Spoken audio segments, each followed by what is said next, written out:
Here's my story. Story 1. Still feeling lost and alone right now, but things have been getting better over the months.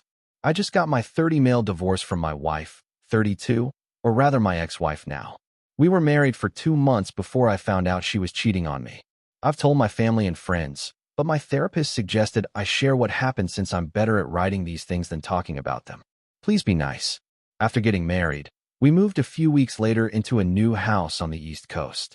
It was a change for me because I was used to the countryside, but I got used to it fairly fast. The idea was to move to another branch of the retail company I was working at and start a family. She was shy at first and stayed in the house, but after a month, she got out more and started a new job. It was part-time, so I was able to work around my schedule to drive her to work and pick her up. I didn't get a chance to meet many of her coworkers, but I did meet her boss. He seemed like a decent guy. We talked about football, and it turns out he had a wife as well. This went on until my wife suggested that she just drive herself to work because she felt more comfortable and didn't want to add to my daily troubles. It was a nice change of pace, but my wife was more of the acts of service love language, so it threw me off, but I agreed. Maybe we were spending a little too much time together, and a relationship needs some time to breathe. Our days were pretty normal, but I had noticed that we haven't had sex in a while. She would either be too tired after working, or she wouldn't be in the mood. Understandable, but we haven't gone this long without sex in our relationship. On one of my days off, I woke up early to surprise her with breakfast. We bought a new waffle iron, and she loves waffles, so I was going to try to make one of those waffle sandwiches with bacon and eggs on it. While everything was going on, I popped back upstairs to grab my phone and listen to some music. I noticed her phone wasn't on the charger, so I placed it on the charging pad. I grabbed my phone. Then I noticed her phone vibrating like multiple messages were coming through. Her younger sister usually messages her like that when she's complaining about their mother. So I took a glance over, and I see a phone number texting my wife if she likes it like that, and how it feels good when she does that. I grabbed her phone and read through the messages. They were from last night when she said she wasn't feeling in the mood. She went to the bathroom and sent this guy nudes. I scroll through the messages, and it seems like they're deleted daily because I can't see anything from the days before. Then I see who she's sending these messages to. It's her effing boss, the one with the wife. I'm standing there, and I'm about to lose it when the fire alarm goes off because of the waffles being burned downstairs. I rush down and turn it off. She hops out of bed and meets me in the kitchen, and I lose I'm screaming at her, and she breaks down crying. I end up tossing her phone out of our patio. She's pleading with me and saying she's sorry that he took advantage of her and didn't mean to hurt me. Lies. Things got messy during our divorce, and I'm not proud of a lot of the things I said and did, but one good thing to come out of it was her boss got exposed during our divorce. His wife divorced him as well and ended up with his house and got custody of his kids. I hope the bastard pays child support too. He lost his position with the company, and so did my ex. She had a lower-level position, but still, to hell with both of them. My ex had to move back with her mom and sister. I haven't spoken to them since the divorce. Her mother tried to contact me, but I never answered. Once my ex sent those messages, I didn't want to have anything to do with her or people that knew her, or even mutual friends, to be honest. I never learned the truth of what exactly happened.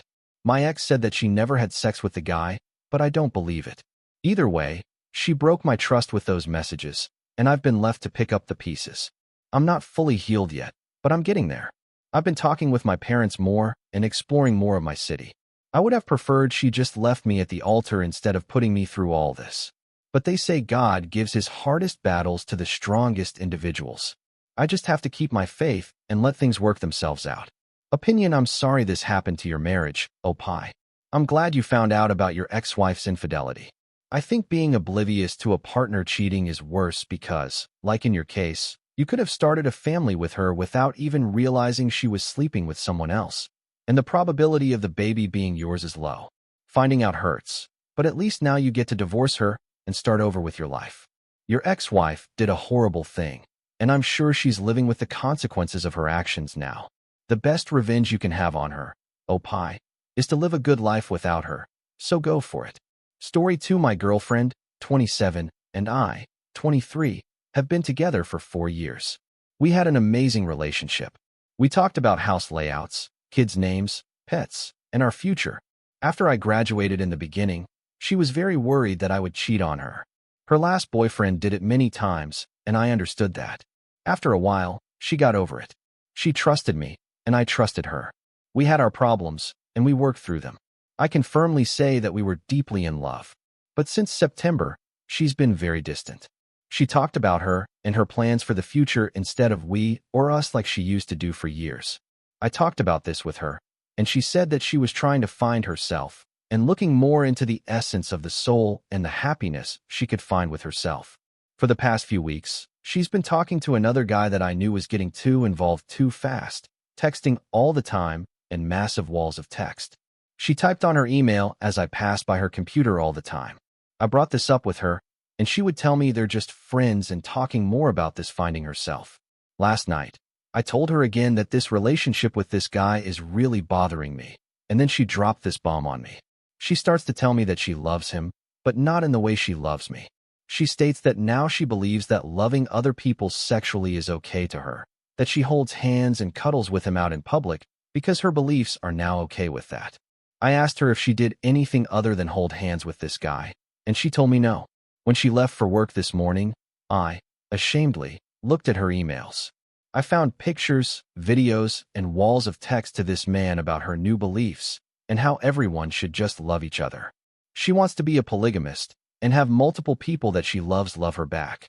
She talked about leaving work early and not telling me, then telling me lies about where to meet him after work. This blew my mind, not because of the hundreds of lies she told me, but the complete 180 she's become since a few months ago.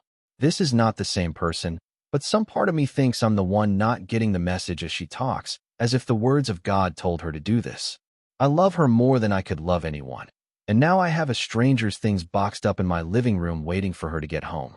She has zero understanding of how these things are affecting me. She thinks that because this is what her soul believes, then there's no wrong in what is happening to my life right now. Update. Thank you all for your comments in the original post. I couldn't come to comment, but now I'm not in a good place. She took her stuff and left after some time of her telling me she didn't know where she was going to go.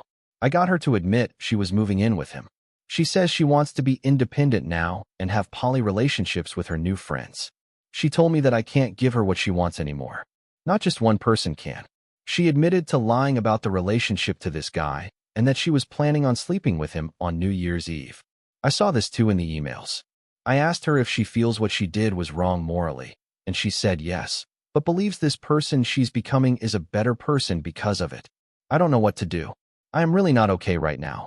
This person who I shared every part of myself with is just gone, and I have no one in my life to turn to. I am, in fact, completely alone with this mind-numbing hole in my heart, and she didn't even fight for us. That hurts the deepest. I can only think of two things right now, her with him and me being alone. In a few comments in the original, you guys said the girl I knew is gone. Now I know this, but I never got to talk to the old her again, and this new her doesn't care. I told her in the beginning that my biggest fear in life was being alone, and now I've been alone for months and didn't even know it. I can't trust anyone ever again, and I don't know what to do. I have no one in my life anymore. Opinion. Opie. I'm sorry your ex-girlfriend is a horrible person.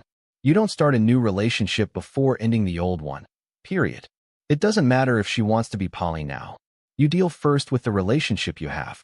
I'm sorry that things have ended like this for you. I've been there, and it does get better. Trusting someone again will be hard, and there will be moments where you'll catch yourself doubting them without reason. Choose to trust again, and eventually you'll find someone worthy of it. For now, concentrate on making new friends. Meetup.com can be a godsend. Find some things you're interested in and just go. Being around people who share your interests is a good first step. Now for some comments. Story 2 comments. I don't understand why she never talked about this with you. I'm so sorry for you. I know how it feels to lose somebody you love, but life goes on. At the right time, you will start seeing other women, and you'll note that there are more and better ones out there for you who you can open up to. This woman you were together with was, I'm going to be honest, one of the weirdest and worst women I know. Opie, you've been alone, and you've handled it. I've been reading your last post and the comments on each. I'm concerned about your emotional state. Can you see a therapist to talk you through the next couple of months? This is a big change, and you clearly are having some trouble handling it. No wonder she did a really crappy thing. And Opie, you're not alone. At the very least, You have tons of people online listening to your story and offering support and advice. That's better than some ex of hers. You are so much better without her. And trust me, you will find someone else, someone who you'll be so much happier with. Ask yourself this: would you want to have had children with this woman and then found out about her new attitude like this after the fact? Hell no. You'd be stuck paying child support to someone you didn't want to be with. Also, I know exactly how you feel. My first girlfriend cheated on me, and that was back in high school. I haven't dated since, and I'm a senior at college. I'm afraid of being alone too, but I'm not really trying. So just give yourself time to be yourself and get back up on your feet. And before you know it, you'll be making jokes about your ex over a few drinks with your new special someone. Thanks for watching. Please like this video and subscribe my channel.